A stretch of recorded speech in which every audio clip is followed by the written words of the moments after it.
Why did I buy it? You don't know, you haven't got a head. I am excited about this. That's a pretty cool number plate. Now, to most people, this is just a crappy looking late 90s, early 2000s faded old crap box, but they are my favourite car of the era. There's nothing better from the late 90s, early 2000s than a 1.74 Puma. I've owned this car 6 times. This is now the 7th time I've owned it, so I've just bought it back. I've had, over the last 10 years, I've bought and sold it. I used to have loads of little Pumas. I had 16 at one point. I've only got, well, I've got another one in the corner actually. You can see it over there. So I just bought this one back. The lady's had it for the last 7 or 8, 9 years now actually.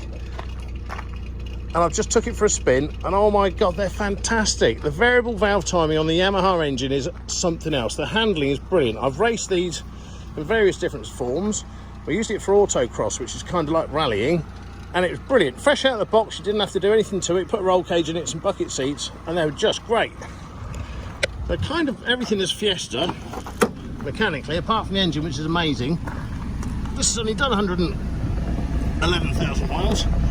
Aircon is icy cold, but it is a faded old thing. Now, it's not worth putting back on the road, I don't think, because they're not worth anything. You should know where the bonnet pull is by now. That's how good they are. The bonnet pull was seized up. Put that back across, actually. Otherwise it will spring open. There it is. Look at it. Now, these things were actually breathed upon by Yamaha. They went off to the Yamaha factories, had stuff done to them, and they went back and got put in. They're tough little cars. They really do take a pounding. But it's Fiesta struts, Fiesta back axle, all that fun stuff. Bottom arms of Fiesta. But that engine is what makes it. About 125 brake horsepower and a car that weighs very little. It is the best worthless car you can buy. You can still get one of these anywhere on Marketplace for 500 quid.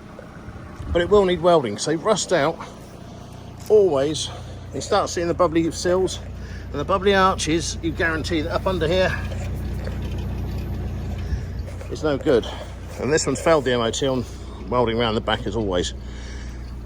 I'm tempted to do it, but I'll never really drive it because I've got so many bloody cars, it's ridiculous. But I might keep it for auto test and for tracky day type things. If you can rag this round Brands Hatch or something twisty, they're great.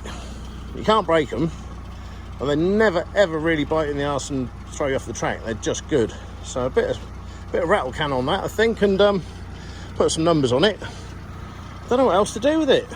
It's not worth doing up because it's MOT that as it stands. It's probably worth 600-700 quid if you ever find anybody for it.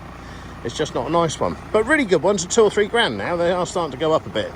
You get the Millennium ones, you get the Thunder ones, you get the limited edition ones with the flary arches, the Racing Puma. They're worth an absolute fortune, but these ones are not. So I think it might be auto test for that, but I'm not getting rid of it, I'm keeping it. I say that with everything. I've got to get rid of something, but not yet, not today.